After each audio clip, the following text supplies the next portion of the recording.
పంది నోట్లో కాదు కాదు పందుల నోట్లో మనం నోరు పెట్టలేం కదా. కాబట్టి వారిని కాస్త పక్కన పెట్టి మనం మాట్లాడుకుందాం. ఆ రోతనోళ్ళు నోరు పారేసుకునే కొవ్వు పెరగడానికి సహకరించిన, సహాయం చేసిన తెలుగు సోదర సోదరీమణులందరినీ మన్నించమని కోరుతూ మీకు కొన్ని ప్రశ్నలు. కొంచెం ఘాటుగా ఉంటుంది, మరోసారి నన్ను క్షమించండి.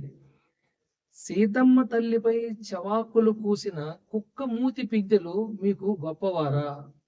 ద్రౌపదీ మాతపై దుర్భాషలాడిన దుష్ట చిత్తులు మీకు దార్శనికులా?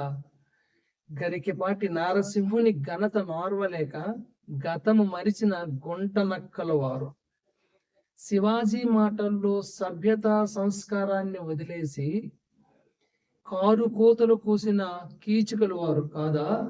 నా ప్రియమైన తెలుగు సోదరులారా, వింటున్నారా ఆ వింత మాటలు?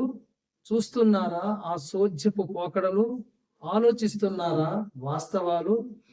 తల్లి పాలు తాగి రొమ్ము గుద్దిన దేశ ద్రోహులు మదమెక్కి మాట్లాడడానికి కారణం మీరిచ్చే ప్రోత్సాహం కాదా? తెలుగు రాష్ట్రాల్లో మగవారందరూ ఆడంగులని అన్నారంటే ఆడవారు పనికిరాని వారని మీకు అర్థం కాలేదా? మీరు విప్పుకు తిరగండి, మేము వింతగా ఆనందిస్తాము అన్నటువంటి వాళ్ళు మిమ్మల్ని ఉద్ధరించే అపర కందుకూరి వీరేశలింగం పంతుల్లా. పూర్వము 8వ తరగతి పిల్లలకి అడవి జంతువుల ఆవేదన అనేటువంటి ఒక పాఠం ఉండేది. అందులో తున్నపోతూ గాడిద, మమ్మల్ని అలా పిలవకండి, మీరు అలా పిలిస్తే మానవులు మమ్మల్ని మా పేరుతో తిట్టుకునేటట్లు మాకు అనిపిస్తుంది అని చెప్పుకుంటాయి. అక్కడ వాటికి అర్థమయ్యింది. కానీ ఇక్కడ మన మన తెలుగు వారికి, మన మన మా తెలుగు తల్లులకి వారి మాటల్లో ఆంతర్యం అర్థం కాకుండా వారిని వెనకేసుకొస్తున్నారు. ఆడంగులు అన్న మాటలో ఆడవారి అబలత్వం కనిపించలేదా? ఆడవారు అవమానిస్తున్న, కించపరుస్తున్న భావన గోచరించలేదా? ఆ కొవ్వుకి కారణం మీరే కదా, మీరిచ్చే ఆదరణే కదా.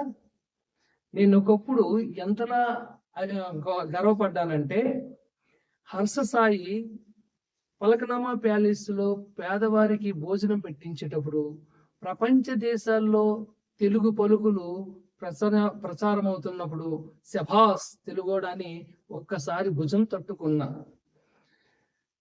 స్వయం కృషితో జీవితాన్ని ఛాలెంజ్గా తీసుకొని మెగాస్టార్గా ఎదిగి మనందరికీ ఆదర్శంగా నిలిచినటువంటి శ్రీ చిరంజీవి గారికి సదా కృతజ్ఞతలు తెలుపుకుంటున్నాను.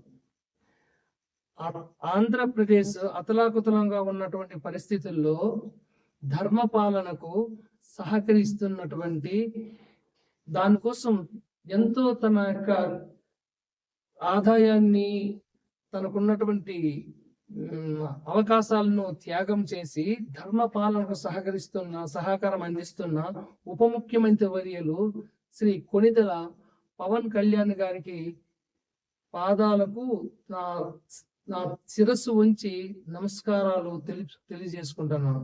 ఎందుకంటే వారి కుటుంబం పట్ల మాకున్న గౌరవం అది. ప్రజారంజక పాలన అందిస్తున్న శ్రీ గౌరవనీయులైనటువంటి ముఖ్యమంత్రి వర్యులు శ్రీ నారా చంద్రబాబు నాయుడు గారికి అర్జునుడి వలె సహకరిస్తూ ధర్మానికి కాపు కాస్తున్నటువంటి శ్రీ పవన్ కళ్యాణ్ గారి గురించి ఎంత రాసుకున్నా, ఎంత చెప్పుకున్నా అది తక్కువే అవుతుంది.